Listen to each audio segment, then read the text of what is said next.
Assalamualaikum warahmatullahi wabarakatuh. Waalaikumsalam warahmatullahi wabarakatuh. Rekan-rekan sekalian yang ada di musola Bukit Lebah ini, kemudian juga rekan-rekan yang ada di rumah masing-masing yang mengikuti secara online melalui TikTok. Pada pagi ini, jadi bagi rekan-rekan yang di rumah, berarti ini pertemuan yang ketiga. Kemudian bagi rekan-rekan di Tanah Ujlah ini sudah hampir 8 bulan. Setiap pagi kita mengadakan kajian tematik ya. Pagi ini kita akan menyampaikan hal yang cukup berat dan mungkin jika perlu ketika belum selesai kita akan melakukan satu, dua, atau 3 kali berseri terkait dengan Dajjal dan dikaitkan dengan tokoh agama. Memang sesuatu yang saya pun menyampaikannya cukup berat karena ini menyangkut nama baik, menyangkut hal yang begitu sangat mendasar, dan tentu namanya tokoh agama pasti banyak pengikutnya. Makanya saat menyampaikan ini perlu sholat istikharah dulu ya. Karena ini merupakan pertaruhan dari satu pernyataan yang mungkin nanti akan menyinggung banyak pihak. Tetapi itulah sesuai dengan niat kita sejak awal bahwa Majelis Gajah ini sudah komitmen untuk membicarakan apapun menyangkut fase akhir zaman ini. Ada yang menarik ketika saya pertama kali bertemu dengan sosok Muhammad Qasim dalam 1 bulan pertemuan pertama itu, dan 2 minggu saya tinggal di rumahnya, sehingga alhamdulillah dalam 1 bulan itu cukup mengenal cukup baik ya, walaupun belum sempurna tentu mengenalnya. Dan disitulah Muhammad Qasim menyampaikan banyak hal yang mengagetkan kita ya. Mengagetkan saya, dan juga pada saat itu Faris yang ikut saya ajak untuk sama-sama menemui Muhammad Qasim. Salah satu pernyataannya adalah bahwa Dajjal itu seorang religius ya. Bahkan cenderung alim, orang berilmu, sehingga Muhammad Qasim mengatakan kepada kami ketika dipertemukan dengan Dajjal di awal, dan itu dia tidak sadar itu Dajjal karena Allah memberitahu dalam mimpi berikutnya, dalam mimpi yang lain baru dikasih tahu bahwa itu Dajjal. Muhammad Qasim kaget karena sebelumnya dia mengatakan saya ingin seperti dia ya. Kenapa? Karena religius, orang yang taat beragama, orang yang alim. Itu yang disampaikan oleh Muhammad Qasim kepada saya ya. Tentu saya pun kaget karena ini di luar dari pemikiran kami, mungkin kita sebelumnya. Loh, kok Dajjal religius? Loh, kok Dajjal muslim? Loh, kok Dajjal alim? Padahal yang kita tahu dari ustadz-ustadz, dari tokoh-tokoh agama, ketika kita nonton YouTube-nya, nonton ceramahnya, kemudian kita baca di beberapa tulisan, Dajjal itu orang yang jahat, orang yang punya banyak sihir, matanya pecak sebelah, kemudian ada tulisan kafir di dahinya. Sementara di satu sisi Muhammad Qasim mengatakan Dajjal itu ganteng, Dajjal itu berwibawa, gagah, kemudian juga kafir dan sebagainya. Pikiran kita, loh, kok ini bertolak belakang? Apa ini Muhammad Qasim mimpinya bohong? Nah, itu salah satu dari sekian banyak yang membuat kami kaget pada saat itu. Inilah salah satu kehebatan baginda Nabi Muhammad SAW, bahwa di ujung akhir zaman itu tokoh jarang mengkaji, meneliti, menyampaikan tentang Dajjal, sehingga semua orang terseret dalam paradigma di sosial media tentang sosok Dajjal. Ya. Bahkan kalau kita lihat di Google Dajjal, pasti gambarnya matanya satu, ya, dan sebagainya. Nah, ini adalah satu hal yang membuat kita kaget. Ditambah lagi, kita juga pertama kali saya membaca mimpi Muhammad Qasim, salah satunya tentang kekuatan Dajjal. Saya ingin bacakan sebagian, ya, bahwa isi mimpinya demikian kurang lebih, ya. Tidak saya bacakan semua, tapi resume saja. Dajjal belum dalam kekuatan penuh saat ini, tapi dia sudah sekuat ini. Seberapa bahaya dia ketika nanti telah memperoleh kekuatan penuh, artinya ilmunya sudah penuh. Karena di dalam diskusi saya dengan Muhammad Qasim yang lain, Dajjal saat ini sedang menyerap ilmu, semua ilmu, ya, baik ilmu para nabi, ilmu semua hal, ya, ilmu para wali dan sebagainya, termasuk mungkin tanpa disadari ilmu yang juga menyesatkannya. Lalu dalam mimpi Muhammad Qasim, kami memutuskan untuk pergi menemui beberapa tokoh berpengaruh atau ulama. Tetapi sebelum kami sampai kepada mereka, ya, Dajjal telah membuat mereka tuli, Dajjal telah membuat mereka bisu dan buta. Tuh, dalam mimpi Muhammad Qasim loh ini. Ini kalam ilahi juga, mimpi, kabar kenabian.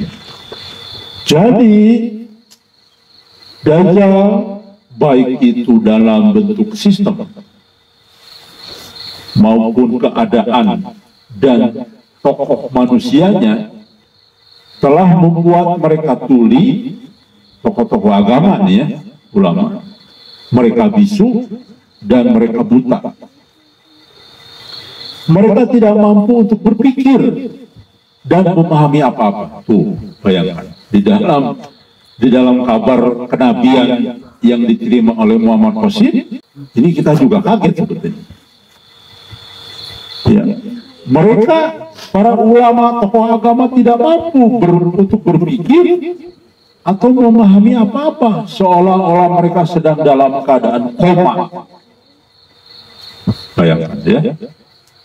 Allah menyampaikan ini kepada Muhammad Qasim. Lalu aku menjadi sangat terkejut. Kenapa Dajjal bisa begini kuat? Ya. Bagaimana dia bisa tahu kami akan pergi ke tempat-tempat sehingga dia Dajjal bisa menanamkan sihir kepada mereka, tokoh ulama lebih dulu. Maksudnya ketika Al-Mahdi sudah muncul, Muhammad Qasim sudah muncul sebagai Al-Mahdi, Dajjal sudah lama mempengaruhi ulama kita menjadi tuli, buta, koma, tidak memahami apa-apa. Bayangkan. Nah, seperti yang ketika saya sampaikan dalam kajian sebelumnya, memang waktu nanti Dajjal manusianya muncul, ya, saatnya muncul, semua sistem sudah dipersiapkan. Manusianya sudah menjadi banyak pengikut sistem Dajjal. Ya, karena sekali lagi Dajjal itu penyebutan, ya, istilah atau apa ya? Ya pokoknya sifat. Nah, berarti benar apa yang disampaikan Muhammad Qasim bahwa tokoh agama sekarang sudah terbangun sistemnya, ya, tahap demi tahap menjadi ikut dalam suasana, dalam keadaan, dalam sistem yang terbawa arus kepada sistem arus yang jauh dari konsep yang dibangun oleh baginda Nabi Muhammad SAW di masa lalu. Makanya tugas Al-Mahdi di dalam mimpi Muhammad Qasim membangun Islam sesuai dengan Islam di zaman baginda Nabi Muhammad SAW. Ya. Nah, ini contoh bagaimana Dajjal itu digambarkan dalam mimpi Muhammad Qasim. Ya. Bahkan di dalam paragraf akhirnya, Dajjal akan menyerang kita dengan sihirnya dari belakang. Artinya ini bisa melalui jin, bisa melalui pengaruh-pengaruh ajaran yang menyesatkan. Karena jangan lupa, salah satu pengikut Dajjal itu nanti adalah yang banyak ada dalam kitab-kitab ulama, ahlul bid'ah. Ini ajaran-ajaran yang tidak sesuai Nabi zaman Nabi itu, yang dikatakan Nabi, yang diucapkan Nabi, yang dicontohkan Nabi, sekarang ini justru banyak berkembang yang tidak sesuai ajaran Nabi. Artinya ini sihir kan dari belakang. Karena memang misi iblis itu bagaimana pelan demi pelan menyesatkan manusia. Ya. Dan ini sesuai dengan apa yang kita baca dalam hadis. Yang berikutnya adalah menyerang dari belakang apa? Ya, kita banyak melakukan berbagai perbuatan syirik.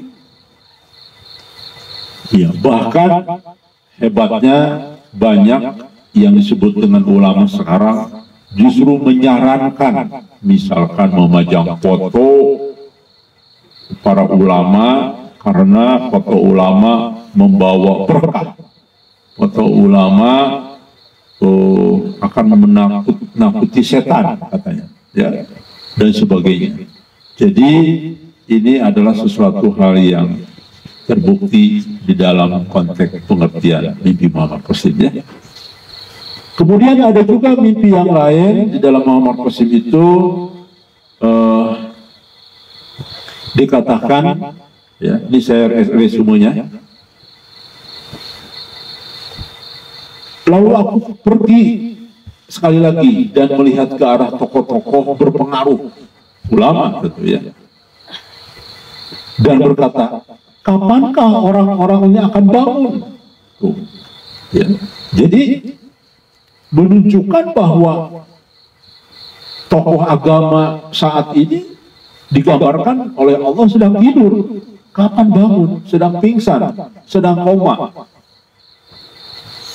Ini sesuai sebetulnya dengan hadis Nabi, baginda Nabi Muhammad SAW yang lain, bahwa ulama, ini general, bukan ulama saja dalam hadis ini. Ulama saat ini, ya, adalah seburuk-buruknya makhluk di kolong langit. Dari ulama lah justru keluar banyak fitnah. Tuh, Nabi berarti sesuai dengan mimpinya Muhammad Qasim ini. Ada yang mengatakan kepada saya, Kang, bukan semua ulama, Kang. Ini kan yang disebut ulama su. Beda hadisnya. Itu untuk menggambarkan dari sekian banyak ulama bahwa ada ulama su. Ya. Tapi hadis ini dikaitkan dengan keadaan masjid, dikaitkan dengan keadaan orang membaca Quran tapi hanya sampai tenggorokan dan sebagainya. Hadisnya demikian. Jadi ini general sifatnya. Sama kan? Dan mustahil Muhammad Qasim tahu tentang hadis ini. Ini hadis itu. Tetapi gambaran di dalam mimpinya sesuai dengan hadis tersebut. Ini rekan sekalian, saya tahu persis Muhammad Qasim pada saat awal ketemu dengan saya itu banyak tidak tahu tentang hadis-hadis ya. Umi, jadi umi modern.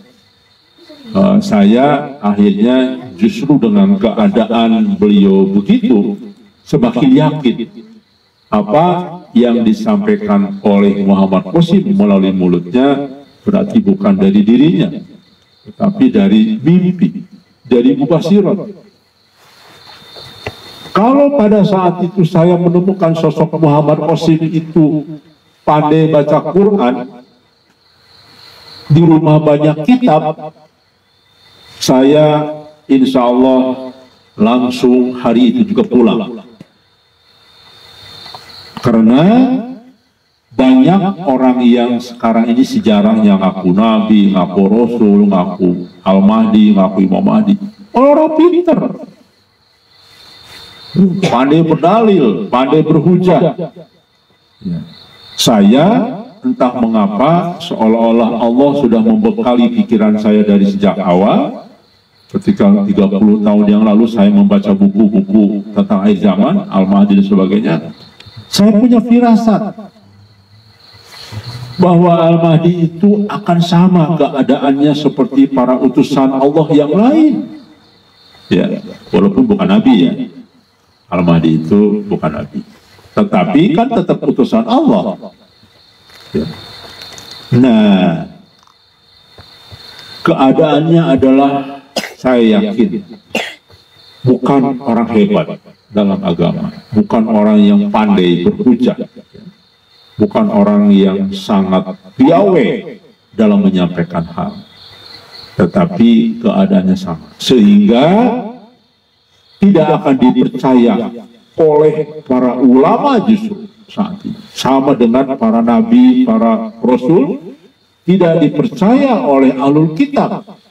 Kenapa? Karena keadaan zohirnya Al-Mahdi, para nabi itu adalah orang-orang biasa yang dianggap direndahkan ya, karena nggak ada ilmu, karena yang disampaikannya murni dari Allah. Makanya kenapa para utusan Allah tidak berilmu, karena biar murni apa yang diterimanya, apa yang disampaikannya benar-benar murni, tidak tercampur dengan berbagai paham tulisan-tulisan atau pemahaman-pemahaman orang-orang pintar saat yang sudah terpecah belah ya.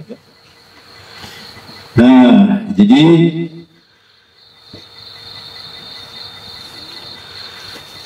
dikatakan diteruskan dalam mimpinya ya. Untuk berapa lama mereka ini akan berada dalam kondisi yang sama?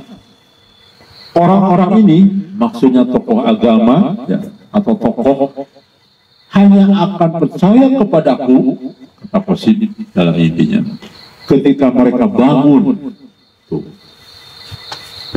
Saya sampaikan ini kepada para ulama, para alim, para tokoh agama ya.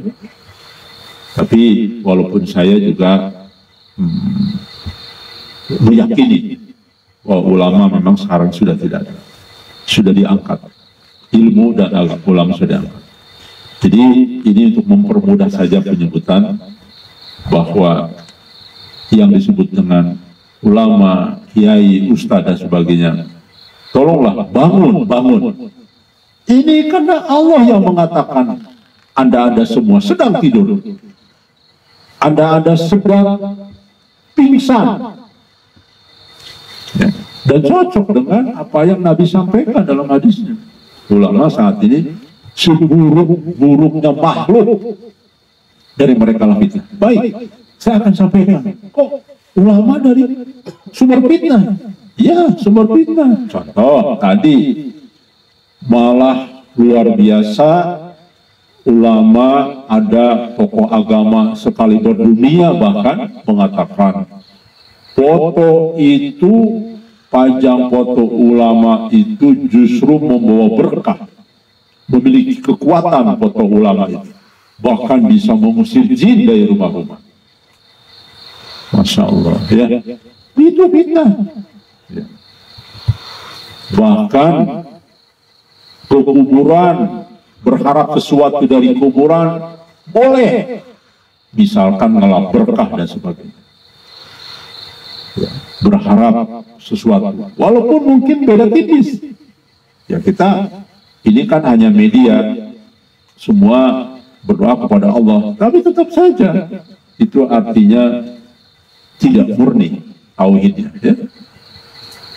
Rusak dinnya, agamanya, karena pemahaman yang disampaikan. Bahkan kita kaget, tokoh-tokoh ternama di Indonesia saat ini rata-rata membolehkan.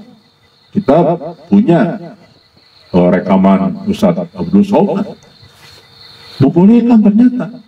Yang tidak boleh patung katanya. Bahkan dalam beberapa tulisan Ustadz Adi Hidayat pun membolehkan untuk hal tertentu foto. Kita kaget. Berarti ini benar ini yang disampaikan Muhammad Qasim, ya. Tokoh. Bayangkan, saya ulangi ini. Ya. Jadi jangan marah kepada saya loh, ya. Tokoh-tokoh agama ini marah kepada Allah. Karena Allah memberikan informasi kepada Muhammad Qasim. Ulama tuli, bisu dan buta. Coba bayangin aja. Ini kata Allah lah. Kata Mubasyirat, ya. Bukan kata saya. Bahkan pingsan ulama saat ini. Ya. Dan dari mereka lah ditutup oleh Nabi Muhammad SAW. Fitnah justru dari mereka. Baik, berapa puluh persen umat Islam yang sekarang pajang foto di rumah masing-masing? Mungkin hampir 95% barangkali, mungkin hampir 99% barangkali. Berarti itulah bahwa tokoh agama ini sumber fitnah bagi umat Islam, ya. Bahkan mereka menyerang sihirnya dari belakang melalui jin tentunya. Rekan-rekan sekalian yang dirahmati oleh Allah Subhanahu wa taala, saya penasaran. Kok kenapa ya tidak ada satupun tokoh agama kita menyampaikan dengan baik di sosial media maupun dimanapun waktu ceramah bahwa Dajjal itu muslim. Tapi ternyata ketika kita membaca hadisnya benar, kaget. Hampir semua hadis-hadis, hampir semuanya yang menunjukkan sosok Dajjal mengisyaratkan benar dia seorang muslim. Pertama, misalkan ya, ini saya titip hadisnya.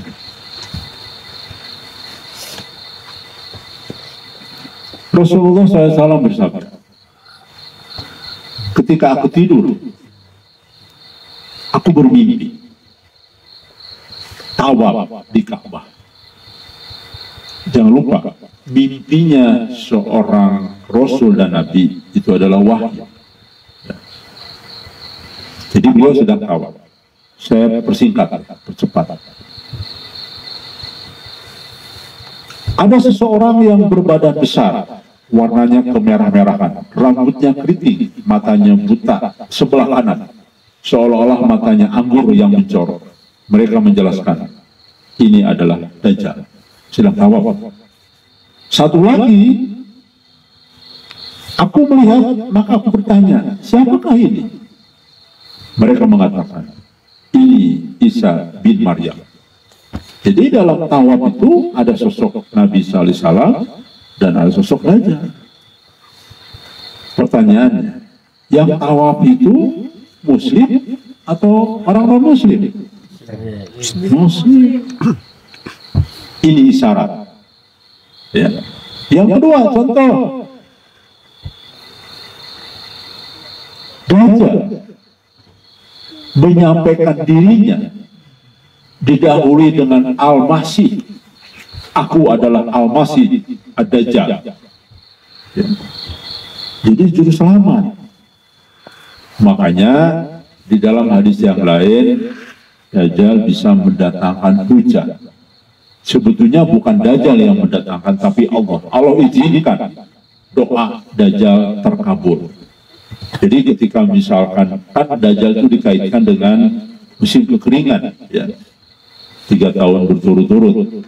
Nah di tahun ketiga, ketika sudah sampai puncaknya manusia, penderitaan, kelaparan, saling bunuh-membunuh gara-gara sepotong roti dan sebagainya, muncullah Dajjal. Lagi haus-hausnya memuncak, bayangkan ditawarin air, Dajjal berdoa kepada Allah, ya Allah, turunkan hujan di kota Bandung ini. Turunlah hujan. Maka manusia saat itu percaya dengan Dajjal. Inilah sosok, apa itu Al-Mahdi atau juru selamat di akhir zaman, sehingga banyak pengikut. Jadi bukan imsalabim abrakadabra seperti orang sulap mendatangkan hujan, tetapi insya Allah ini artinya berdoa kepada Allah, meminta turun hujan, dan pada saat itu seketika turun hujan. Jadi makanya mengapa di dalam hadis yang lain baginda Nabi Muhammad SAW, Dajjal berhasil memurtadkan banyak umat Islam. Ini pun mengindikasikan, apa mungkin para tokoh agama ini, umat Islam, kok bisa dimurtadkan Dajjal? Jika Dajjalnya ketahuan bahwa itu Dajjal.